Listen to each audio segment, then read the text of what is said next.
you do contextual well, it can increase the effectiveness of your campaigns, right? So it's matching up advertising in the content that the consumer wants to see is a better experience overall, right? And I think that sometimes as marketers and as platforms, we lose sight of that.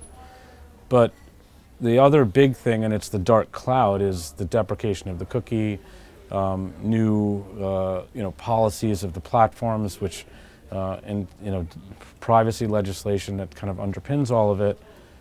For all the right reasons, I think the way we do targeting today is going to change and evolve and shift, be maybe more difficult. So contextual will again become more important as we lose some of the tools that we got used to using. So, but that's not to say that contextual is bad. It's just the way I think about it. One of the things that's bad about digital is that because you can be so targeted, we've created poor media consumption experiences for consumers today. It's too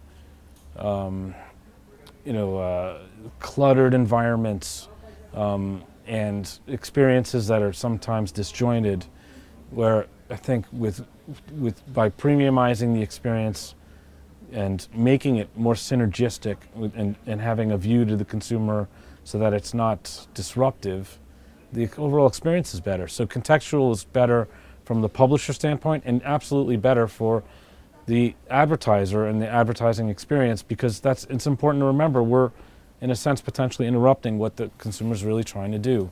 So contextual for me is a very important lens to put on. And as the media lead, I'm trying to convince our brand people the importance of contextual, right? And trying to convince the creative aspect of what we do, because I really believe not only it makes us more effective, but long term we'll have a better experience and bring people closer to our brands. So it's interesting that you say, as the brand, you are sort of talking with your team about using contextual tools and targeting, because on the publishing end, I think sometimes publishers feel like context is used as a tool against them in terms of brand safety and brand suitability. How are you sort of walking that fine line? Yeah, and I think that's very true. I think as brand safety has become a bigger issue, specifically I think in the onset of the new platforms and the way people consume aggregated content today, I think we needed to address brand safety. But I think I don't want to say we've solved it. We've made momentum there. But the obsession on, I think, context and being able to have transparent platforms that allow us to really navigate where our ads are being consumed, that's opened the door not just to be defensive about context or safety, let's say, but really I describe it as being, now we can be offensive, that we can go and select the context that's better for our campaigns. And that's not to say we want narrow, small, like we want, obviously scale is important. So it's not about limiting what we're seeing, but about selecting, right? So I think you have to think of it both ways. And if you can get to the front foot and really lean in to context, that means that you're really curating the ads that you're making to fit context. That's where you really can really see significant ROI increases to campaigns. So we are pivoting now to the point where we have to think about context not to be safer, but context to make our campaigns work harder for us. Along those lines, news content is sometimes considered unsafe, but news content is, often when people are listening and when they might want information about a brand that could help them in that situation.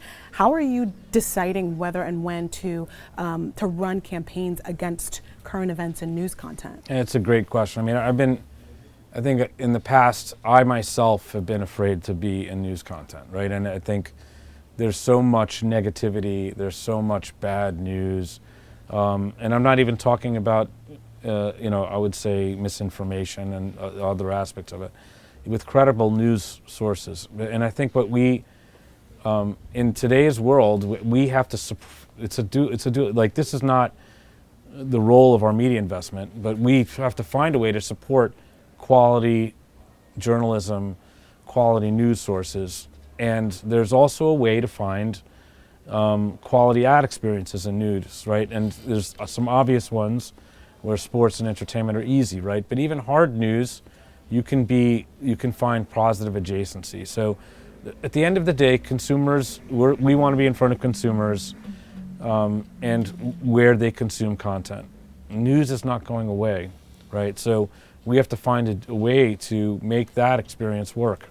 So there's soft news, but there's also hard news, and we have to look, the soft news is easy, the harder news is maybe a bit harder, but that doesn't mean that we shouldn't be considering it. So with the belief that we are going to support quality publishers and we want premium content experiences for our advertising, so we want to really curate our media buys to be with better publishers, we'll find ways to do that.